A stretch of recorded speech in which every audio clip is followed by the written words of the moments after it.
Olá, olá a todos. Muito bom estar aqui mais uma vez com vocês para que a gente possa conversar um pouquinho, né, sobre esse estudo que a Gênese traz para nós.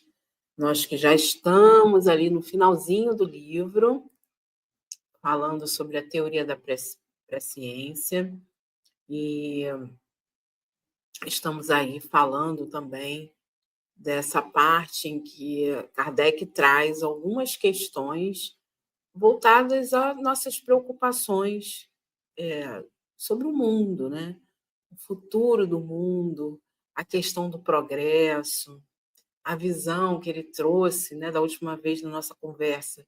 Ele trouxe sobre a questão da verdadeira fé, a fé sólida, esse poder de força, né, e resignação, quando a gente enxerga do alto da montanha o caminho que percorremos. E a diferença de ter aquele que está lá no início do caminho, que não consegue prever, né, enxergar todas as adversidades, mas aquele que está lá no topo, que já chegou, é capaz de compartilhar aquilo que está acontecendo ao longo do caminho, né? E é isso, os espíritos vêm compartilhar conosco muitas dessas informações. Jesus já falava da vida futura, né? Já falava do reino de Deus implantado no planeta, e esse processo que todos nós vamos passando, né? Nascendo, renascendo, se tornando homens novos, né? Deixando o homem velho para trás. E hoje a gente vai falar um pouquinho sobre isso também. Então, eu vou compartilhar aqui com vocês o nosso estudo, nossa leitura aqui. Estamos aqui no item 11, né, em que justamente ele vai falar sobre o futuro do espiritismo. Inclusive, recentemente, nós tivemos aí o censo, né, e o censo demográfico trouxe ali algumas informações sobre as religiões, né, sobre a adesão das pessoas a crenças religiosas, e ali se manifestou um índice, né, de adesão ao espiritismo, dos espíritas, um número de espíritas declarantes menor, né, do que se tinha no passado. E isso teve até uma preocupação, uma discussão, um debate, né, enfim, quais os rumos estamos dando dentro, a partir do movimento espírita, que é mobilizado pelas casas espíritas, para o espiritismo.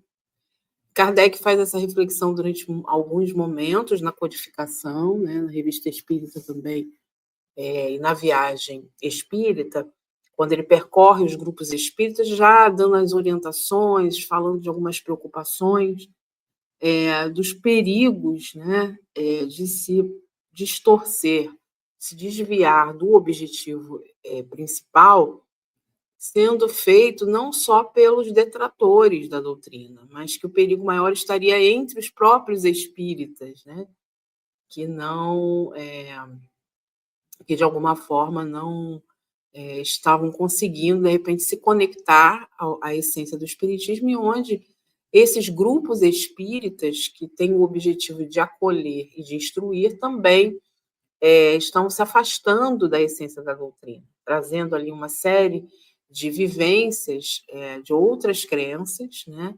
Porque é natural que a gente tenha uma crença desde a infância, em que é uma crença, muitas vezes, em que toda aquela nação é envolvida, né?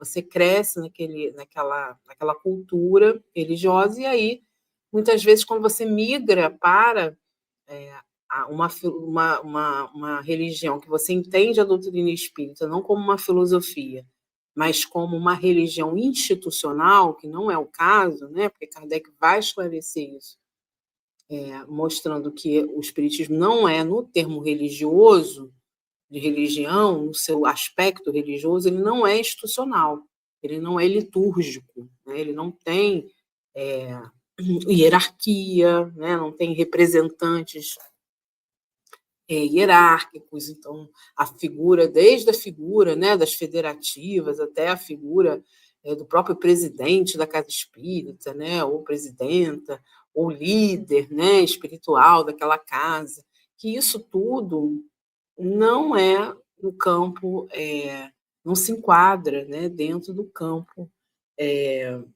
espírita.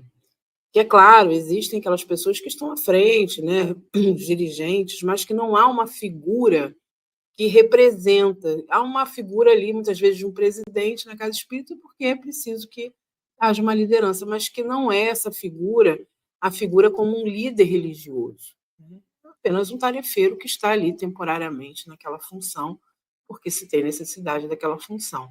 Então, isso tudo, ao longo do tempo, Kardec, à sua época, ele nem entendia isso como ele nem pensou que a doutrina espírita poderia ser uma religião, seria realmente uma filosofia baseada na ciência da observação do mundo espiritual e na sua relação com o mundo corpóreo, e com consequências morais. Então, as consequências morais, elas acabaram sendo conectadas a essa questão religiosa. Tanto que, à época, quando a gente estuda o que é o espiritismo, né, um livro até que a gente já estudou aqui no Espiritismo Nascendo há muitos anos, ele vai trazer o diálogo com o padre ele questiona, né, por que a criação de uma nova frente religiosa se aquela religião católica já atendia as demandas da sociedade. Kardec vai conversando, falando que o que eles têm em comum? Combate ao materialismo, né? E que muitas respostas que o espiritismo traz não estão dentro, por exemplo, de outras culturas religiosas. Então, essa construção desse olhar, né, que Kardec vai trazer para nós, desse processo de que a doutrina espírita ela vai trazer ideias universais e não tem a pretensão de ser a única religião do mundo, nem a melhor religião do mundo, né? Mas que essas ideias, em algum momento, elas vão passar por todas essas crenças, né? Então, elas vão ser identificadas, elas vão ser, de alguma forma, vivenciadas. A visão de um Deus que pune, ela vai ser cedida, ela vai ser deixada para trás em algum momento, né? A visão da punição do céu e inferno, das penas eternas, essas ideias, elas com o tempo, vindo o progresso moral, é possível que muitas dessas crenças, essas religiões que vivem à base exclusivamente do medo, né, que elas não sobrevivam, mas que cada vez mais essa visão, e a gente já vê isso em algumas religiões, como o próprio catolicismo, em que muita visão das alegorias já foram superadas, né, com o tempo, que já são aceitas como alegoria, e não realmente como uma história verídica, ali, enfim, registrada. Então, o que ele vai falar aqui? Ele vai falar quanto ao futuro do espiritismo, né? Dizendo que os espíritos, como se sabe, são unânimes em afirmar o seu triunfo próximo, apesar dos obstáculos que lhes são criados. Então, a gente lê aqui esse triunfo próximo não como uma questão dominadora, imposta, todo mundo tem que acreditar em reencarnação, todo mundo tem que aceitar, né, essa possibilidade. Então, naturalmente, é o quê? São essas mensagens que o Espiritismo traz sobre a vida, sobre o propósito da vida, né, que nos ajudam a entender o sentido da vida, e isso vai começar a prevalecer. Então, nós vemos hoje um índice muito grande de desistência da vida ainda, né? Suicídio, enfim. Muito grande ainda de violência, e que, na medida em que esses valores vão sendo revisados, vão sendo enxergados, as consequências, que a vida não se encerra na matéria, né? Que existe aí uma realidade diferente, há o triunfo do bem, né? Então, assim, não é o triunfo exatamente do espiritismo, né? O triunfo do bem. Então, A doutrina espírita, ela veio para ficar, porque ela traz ali revelações, né, que, na verdade, não foram criadas pelo espiritismo, mas ele vem trazer à tona, né, trazer à luz essas reflexões, aprofundar outras que Jesus mesmo disse, né, como Consolador prometido, aquele que vai trazer de volta, resgatar algumas questões que Jesus trouxe e agora também aprofundar, já que temos aí a ajuda também da ciência, né, um olhar mais amadurecido do homem para interpretações, as suas próprias avaliações da sua própria consciência, né, sobre as suas atitudes e escolhas. Então, para eles, essa previsão é fácil, inicialmente, porque a sua propagação é uma obra pessoal deles. Então, assim, falar sobre que o bem vai triunfar, né, falar de que o progresso vai acontecer e que, de fato, vamos evoluir mesmo, né, esse processo transitório, de transição para mundos superiores, ele é natural, ele é um processo natural. Então, não há como evitar. A gente pode atrasar, pode retardar, pode ficar um pouco paralisado, mas nós não temos como evitar esse progresso e que vai atingir a todos nós, né? Então, essa previsão é fácil para eles, porque eles estão trazendo essa notícia de uma coisa que eles já têm certeza, que eles vivem, né? Que eles vivenciam. Então, é certo, né? É algo que eu sei. Eu não falo porque eu acredito, eu falo porque eu sei, né? Então, ele diz, concorrendo para o movimento ou dirigindo, eles sabem, por consequência, o que devem fazer. Em segundo lugar, basta lhes entrever um período de curta duração, e nesse período eles veem ao longo do caminho os poderosos auxiliares que Deus lhes suscita e que não tardarão a se manifestar. Então, eles enxergam nesse período, que para nós parece ser um período muito longo, né? Mas que para a visão de longe é uma caminhada. Então, assim, se eu estou caminhando da minha casa até ali a padaria, é uma visão pequena, né? Curta. Mas se eu olho somente esse trajeto, né? Mas se eu dou um Google lá e aí eu vejo toda a região, eu vejo que além dessa minha trajetória existem outros caminhos muito distantes, né? Muito longos. Então esse período é só um pedacinho, né? Dentro de uma grande duração. Então eles veem ali esse longo caminho e como que, ao longo desse caminho, muitos recursos são oferecidos para auxiliar nessa caminhada. Ao longo do tempo, muitos espíritos reencarnam, né? No caso de Jesus, foi só uma encarnação, porque ele já não estava mais na fase de erraticidade, né?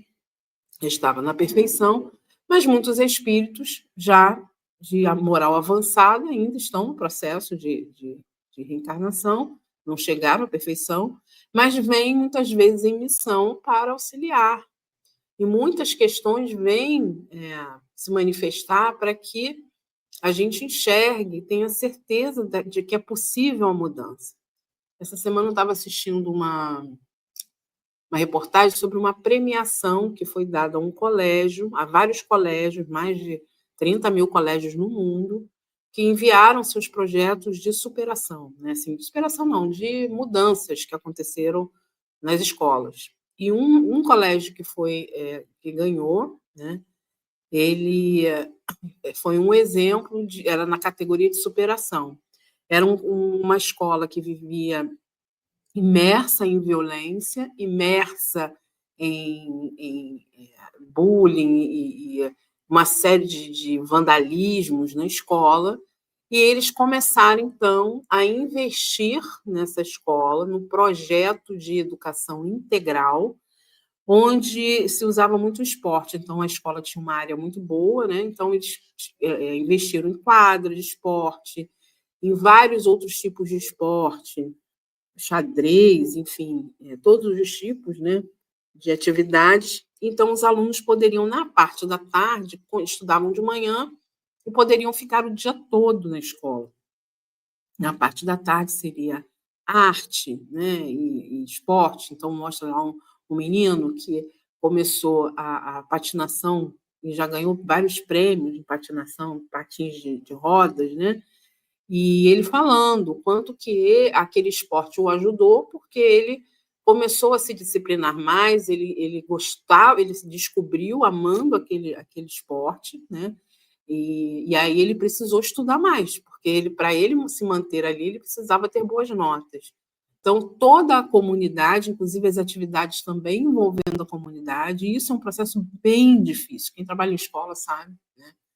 Principalmente em áreas muito violentas, o quanto isso é desafiador, né?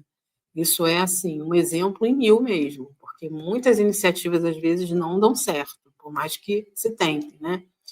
E aí, essa escola, então, ganha esse prêmio porque investiu nesse ser integral, que é um projeto de enxergar aquele aluno além da própria instrução que ele está recebendo, né? Envolvendo a família, envolvendo a comunidade, e assim, então, eles zeraram essa questão do vandalismo na escola, os espaços, né, são cuidados também pelas próprias crianças e jovens, e assim, a escola com certeza ainda enfrenta muitos desafios, né? Mas ali o professor, o diretor diz que diminuiu assim absurdamente, né, os níveis de violência, enfim, que ainda existe, mas que isso foi superado, né, na sua maior parte. Então a gente percebe que exemplos, mudanças acontecem para o bem, que muitas coisas, né, apesar de ainda a ganância, o orgulho, o egoísmo ainda serem muito fortes, nós precisamos, de fato, estamos muitas vezes até sendo impulsionados, né, a mudar para que a gente possa não adiar mais esse progresso e começar a evitar o sofrimento, que não é tão que nem muito sofrimento poderia ser evitado, né? Aí a gente estava conversando sobre essa questão das famílias atípicas, né, dos neurodivergentes, das crianças autistas, o quanto a gente tem observado na casa espírita, isso já vem acontecendo nas escolas há muito tempo, nas igrejas, mas agora no movimento espírita, isso de uns 3 anos para cá está muito forte, né, porque as famílias estão atípicas estão saindo de casa com seus filhos, estão podendo tratar os seus filhos, diagnosticar os seus filhos e bater na porta também das igrejas e das evangelizações espíritas. Então, a casa espírita hoje recebe, né, na nossa evangelização, lá temos várias crianças e jovens autistas. Então, a gente vê, assim, saiu lá uma estatística, né, de que antigamente, há alguns anos atrás, era uma para cada 10.000 crianças que nasciam autistas, agora é um para cada 37 crianças, e a estimativa é que a cada 1 a 10 crianças daqui a alguns anos. Então, e muitas em condições mais de grau de nível de suporte, grau não, nível de suporte mais alto. Então, a gente percebe que podemos até levar muitos de forma equivocada como uma questão de expiação, tal, que isso é um outro debate, né? Porque as pessoas distorcem. Nem sempre a criança que nasce autista ela está expiando ali porque teve ali alguma coisa no passado, tudo. A gente tem uma distorção às vezes ali de causa e efeito. Mas o que a gente sabe e o que a gente pode fazer com isso? A gente sabe que a gente precisa trabalhar o olhar inclusivo. O olhar inclusivo, ele ainda é muito mal compreendido por nós, muito pouco vivenciados. Nós temos espaços públicos, espaços muito excludentes para qualquer questão, né? Eu me sinto excluída muitas vezes, né, por conta da obesidade, em vários espaços, em várias situações. E é uma coisa que hoje é reconhecida como uma doença crônica, né?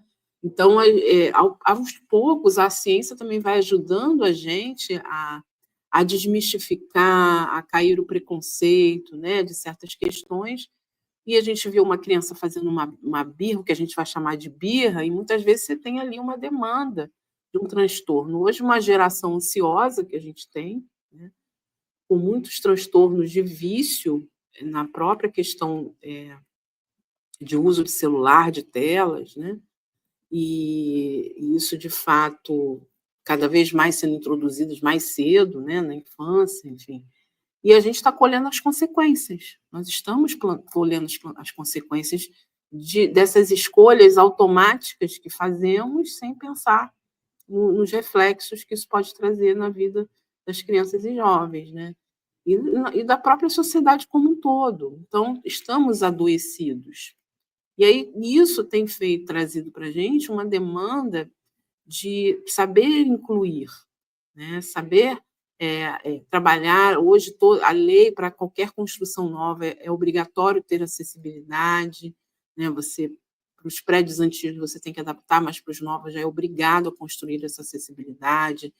Hoje, a maioria dos eventos, assim, a gente tem autodescrição. Por exemplo, o nosso grupo aqui de estudo ele não é acessível para todos, né? Quem não escuta, não tem lá um intérprete de Libras, a gente não tem uma autodescrição para quem não enxerga, a gente faz a divulgação da doutrina espírita, mas essa divulgação não é para todos, é para um grupo restrito que pode assistir da forma como a gente apresenta.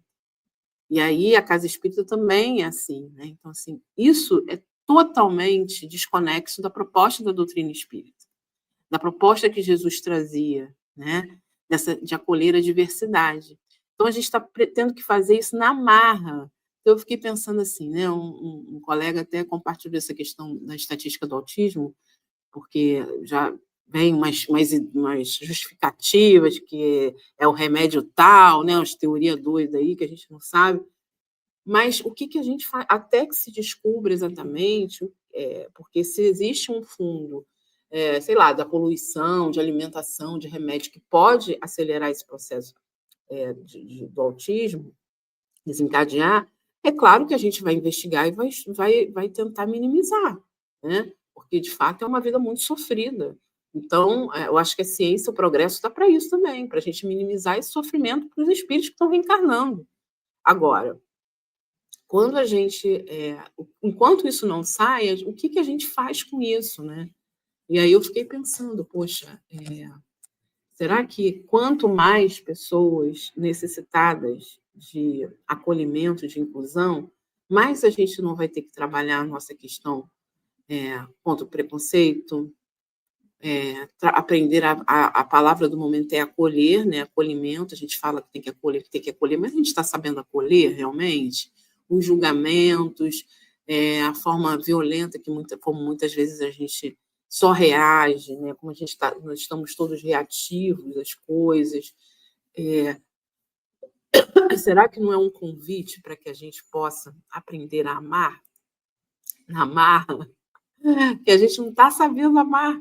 Então, vamos amar, né, gente? Vamos amar, de fato, vamos aprender a amar sem condições, né? Como Jesus ensinou.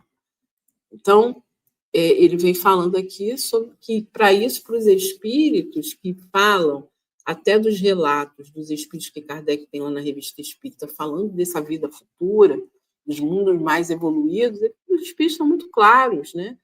Eles vêm falar com muita clareza, com muita tranquilidade, olha, isso vai acontecer, né? Agora é preciso que haja um movimento. Então, mais do que ficar preocupado com data limite, com o tempo que resta, se já começou, se não começou, é o que a gente pode, a capacidade que a gente tem de observar o que a gente faz, como a gente vive hoje e como a gente quer viver daqui a alguns anos, né?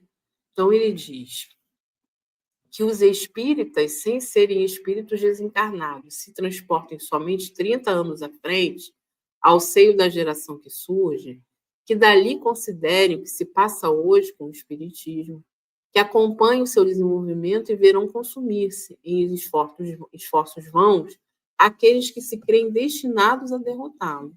Eles o verão, pouco a pouco, desaparecer de cena, ao lado da árvore que cresce e alonga cada dia mais as suas raízes, né? Então, esse momento, esse espaço em que Kardec vai trazendo é porque naquela época era muito diferente. Hoje a gente já pegou aqui a doutrina codificada, a gente entra na casa espírita sem medo de ser preso, apesar de ainda termos muita intolerância religiosa, com ataques físicos, inclusive, né? Especialmente em casas de religiões afro-brasileiras, nós, ainda assim, não se compara ao tempo de Kardec, onde existiam perseguições ao ponto dele se chocar, e a própria sociedade se chocar com o auto de fé de Barcelona, que era algo que já estava superado, aparentemente superado, né, os autos de fé.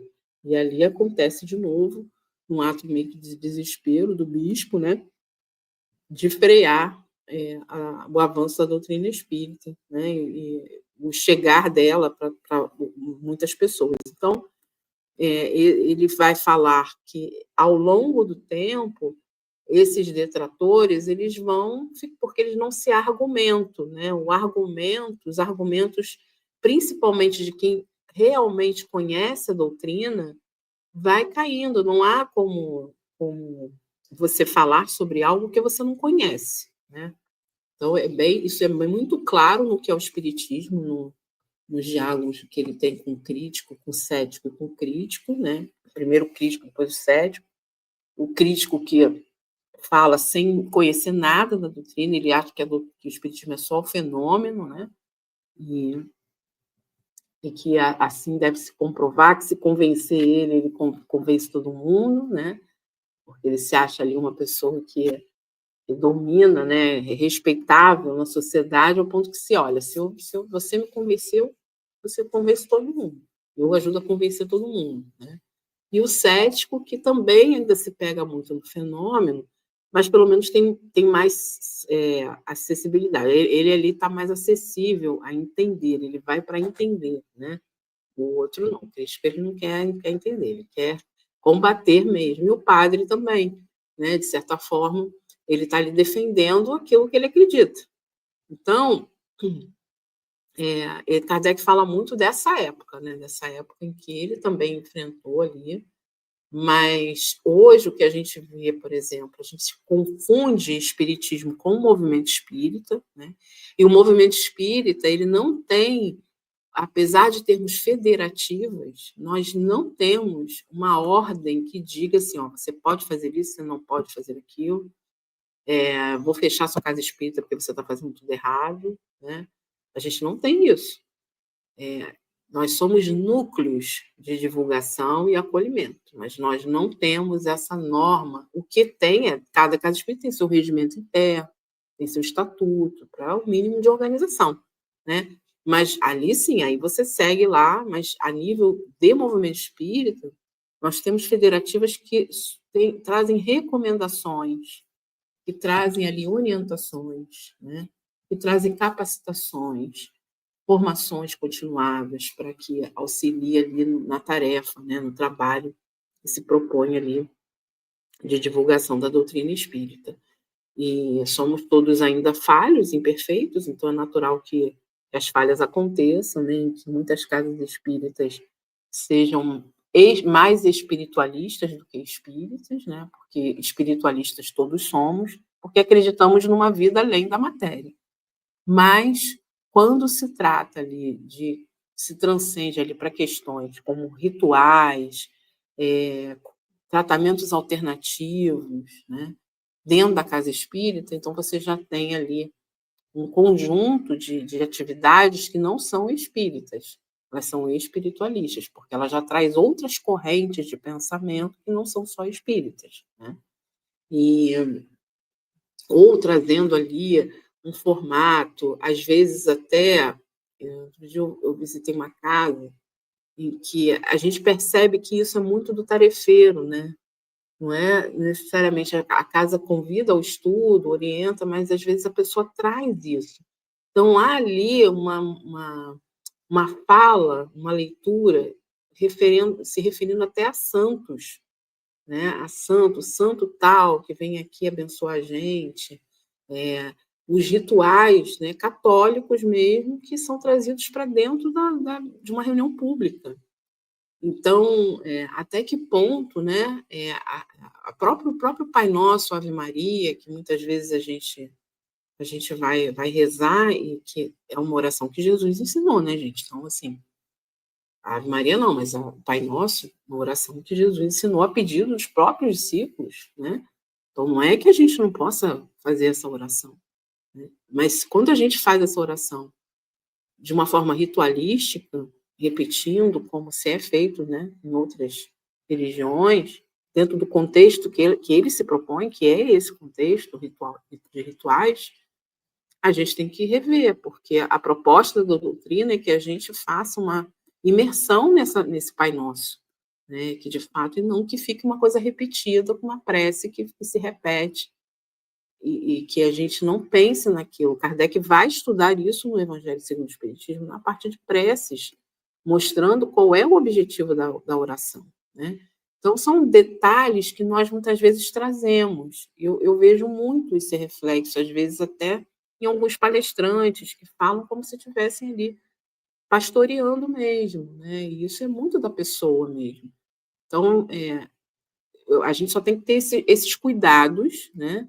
Para que a gente, porque não somos melhores do que ninguém, Kardec vai reforçar isso, que a melhor religião é aquela que faz a pessoa realmente, que estimula a pessoa a fazer o bem, ser uma pessoa melhor, mas a gente também precisa ter esse zelo, né? Porque muitas vezes vamos trazer para a casa espírita certos rituais, certas questões que não estão dentro da codificação, e isso pode causar um impacto também nas pessoas, que não são um impacto que não é muito bom, porque a pessoa acaba tendo ali uma ideia distorcida de salvacionismo, como se os espíritos vão salvar, a reunião de desobsessão vai salvar você do obsessor, né?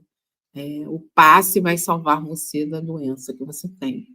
E não é tão simples assim, né? Quando a gente começa a estudar, a gente começa a perceber que a gente está muito apegada a questões de amuletos, né? A questões de rituais, ainda de questões assim de dependência, né?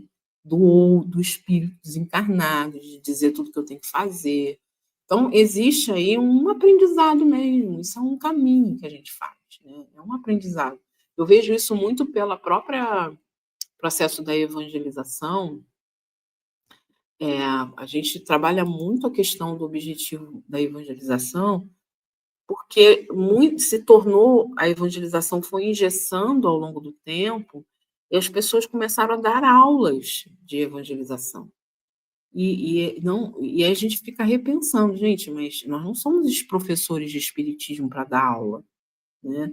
Nós somos facilitadores para que esse evangelho chegue até as crianças e jovens. E aí existem metodologias, pedagogia para isso, pedagogia espírita, né? Então a gente vai, com a pedagogia espírita, o quê? Seguir os exemplos como Jesus fazia a pedagogia. Como é que Jesus falava os ensinamentos? Ele usava as coisas do dia a dia, né? As histórias do dia a dia. Ele estimulava as perguntas, ele devolvia a pergunta com outra pergunta. Não era um estímulo à autonomia, para que a própria pessoa pudesse pensar por ela mesma, chegar à conclusão. E é o que a doutrina espírita fala. Então, se você pega e dá uma aula e senta e diz, você tem que ensinar isso, é isso aqui, anota no seu caderninho uma aula, então é uma escola, não é uma casa espírita, é uma escola do espiritismo. E aí a gente tem que pensar, será que esse é o objetivo do espiritismo? Né? Ensinar como se ensina em uma escola, onde há passividade, você fala e eu recebo. Por exemplo, o nosso estudo virtual aqui, o YouTube ele tem essa limitação, né? Você pode escrever na área de texto, tudo, mas você tem. É diferente quando você está num grupo de chat, de sala de bate-papo, né? Uma videoconferência e tal, que as pessoas interagem mais, elas podem pegar no Pautal, que a gente ainda tinha isso, né? A pessoa pode pegar no microfone, ela se sente mais à vontade para escrever, porque está ali num grupo restrito. Mas hoje o nosso sistema aqui é muito passivo, é mais para a pessoa escutar mesmo. E a maioria das casas espíritas, as palestras são assim, né? Mais passiva. E grupos de estudo também. E o grupo de estudo já é algo que a gente pode fazer roda de conversa, em que não existe o professor de espiritismo ali. O facilitador, ele está ali justamente porque tem que ter alguém para organizar e dar seguimento mas ele não vai chegar e vai ficar passando slide, dando aula. O ideal mesmo é que a gente sente como Jesus ensinou. Todo mundo em volta da mesa, pode até ter um lanchinho, né? Mas todos falando, todos contribuindo, todos com a sua bagagem espiritual, com as suas dúvidas, com as suas contribuições, para que a gente possa junto ali estudar, né? Eu faço parte de grupo de estudo, eu aprendo muito, gente, eu aprendo muito. Como eu, cada vez estudando, e a gente estuda, e a gente tira uma dúvida ou outra, porque a gente já se aprofundou naquele tema, mas tem tema que eu falo, gente, eu não sei isso aqui, a gente vai pesquisar para a semana que vem a gente junto, estudar junto. Então, e a gente já tem há 2 anos que a gente está fazendo o grupo de. Antigamente era assim, era slide, vinha um palestrante, falava, as pessoas escutavam, um ou outro perguntava. Em alguns tinha trabalho em equipe, que as pessoas mesmo apresentavam aquela aula, mas hoje é grupo, é roda de conversa. E é muito bom, é muito rico, é muito produtivo. Né? E aí a gente talvez tentar se aproximar da proposta da própria doutrina, né? Que não é essa questão da heteronomia, é preciso ter um movimento também para que a pessoa tenha autonomia. Né? Então, ele vai dizer aqui mais dessas pessoas que estão aqui tentando, né, derrubar o processo do avanço do espiritismo, mas que, com o tempo, como são verdades universais, isso naturalmente vai ser difícil, né, de acontecer. Aí vamos avançar aqui para a gente encerrar esse item. Os acontecimentos corriqueiros da vida privada são frequentemente a consequência da maneira de proceder de cada um. Esse terá êxito segundo sua capacidade, sua habilidade, sua perseverança, sua prudência e sua energia, onde um outro fracassará em razão da sua incompetência. De sorte que se pode dizer que cada um é o artífice do seu próprio futuro, o qual jamais está sujeito a uma cega fatalidade independente de sua pessoa. Conhecendo-se o caráter de um indivíduo, facilmente se poderá predizer a sorte que o espera no caminho em que age enveredado. É o que Kardec sempre vai trazer sobre a questão disso. A gente vai colhendo o que a gente vai plantando, chegamos lá no mundo espiritual de acordo com como vivemos aqui. E essa projeção também para a vida do indivíduo, né, o seu futuro, é isso, nós somos artífices do nosso próprio futuro. Então, aquela questão de responsabilizar o diabo, de responsabilizar o espírito obsessor, isso não existe, né, gente? Nós criamos esses artifícios, mas, na verdade, nós vamos construindo o nosso próprio futuro. E é claro que a família influencia, as pessoas influenciam nas nossas decisões, na nossa formação, mas Deus não nos deixa desamparados. Então, de alguma forma, a verdade sempre vai chegar para a gente, na medida em que a gente tiver condição de compreender. Ninguém fica sem amparo, ninguém reencarna sem que tenha pelo menos alguém que vivencie o evangelho passando por essa pessoa, para ela conhecer, ou para ela estar sendo relembrada sobre esse evangelho. Então, não existe essa possibilidade de estarmos abandonados à própria sorte. Então, será ali, vamos enxergando que as escolhas têm consequências e que a gente vai exercitando essa ideia, né, de avaliar as consequências dos nossos atos, o livre-arbítrio, a própria escolha, esse planejamento da reencarnação é um exercício. Os bons espíritos não dizem o que a gente vai fazer, porque eles respeitam esse momento. Eles podem orientar, podem sugerir, mas ninguém vai obrigar o que a gente tem que fazer, né? Se a gente já tem essa capacidade de discernimento. Porque na medida que o espírito também não tem discernimento, ele vai muito mais pelo instinto do que pela inteligência, ele vai ser mais guiado do que caminhar com as próprias pernas. Mas na medida que ele vai exercitando esse caminhar, ele vai aprender. Você imagina se a gente nunca permitir que um bebê se desenvolva e caminhe. Se a gente prender ele sempre numa cadeira, a vida toda ele nunca vai poder caminhar. Ele não vai estimular a musculatura, não vai fazer o exercício de cair, levantar e aprender a caminhar sozinho. Né? Então, qual é o pai que fica fazendo os deveres de casa para o filho, sendo que o filho precisa do dever de casa para aprender, para se exercitar? Então, nós vamos ter sempre um amparo, né? Mas a lei é essa. Cada um é artífice do seu próprio futuro. Então, a gente vai aprendendo, na medida que a gente vai estudando, e que não é essa coisa, ó, jamais vai estar sujeito a uma cega fatalidade, independente da sua pessoa. Sempre vai ter ali uma condição ligada a esse caráter do indivíduo, né? Aí eu vou compartilhar com vocês aqui, esse item 13, acho que já passou o nosso tempo, né? Só para a gente poder dividir aqui com vocês, né? Isso é uma inteligência artificial maravilhosa por esse lado, né, gente? Que dá para a gente inventar bastante coisa. Eu peguei lá o fundo do encontro de juventude, exatamente a foto com esses jovens todos lá, e a gente colocou Kardec e Jesus, porque o tema do encontro foi o que é o Espiritismo. E a gente estava percebendo isso, um retorno que muitos jovens deram, de que eles estavam sentindo falta de conhecer a doutrina, de conhecer a história do Espiritismo, de conhecer Kardec, de conhecer o pensamento de Kardec, né? Não como um ídolo, mas o pensamento, como Kardec pensava, como é que essa codificação chegou, como é que essas ideias vieram através dos espíritos. E aí o encontro foi sobre isso, né? Foi em cima do livro, da obra, do que é o Espiritismo. Eu acho que eu já até comentei aqui com vocês. E aí a ideia era essa, Kardec junto com a gente, ele sentou ali, né, junto com Jesus, e sentou e esteve com a gente o tempo todo no encontro, né, com a humildade que ele sempre trouxe, o exemplo que ele sempre trouxe, e eu acho que é isso, né, a doutrina espírita está sempre juntinho, assim, de nós, e Kardec ali como esse espírito, com certeza, de uma missionário com uma evolução moral, né, correspondente à sua missão, né, muito melhor do que a gente, mas que também senta com a gente no chão e diz assim: olha, professor, só o rival, né? Aqui eu sou Allan Kardec, estou aqui para compartilhar com vocês, junto aqui, Jesus sempre ali no amparo, também sorrindo, né? E nos dizendo: eu aceitei tirar o título de mestre para vocês entenderem que eu estou compartilhando algo que eu já vivencio, né? Mas também sempre caminhando de forma simples, né? Desde a sua manjedoura até o momento da sua partida, até hoje com a gente. Então é isso, gente. A gente encerra o nosso estudo de hoje e vamos então para as nossas vibrações, para que a gente possa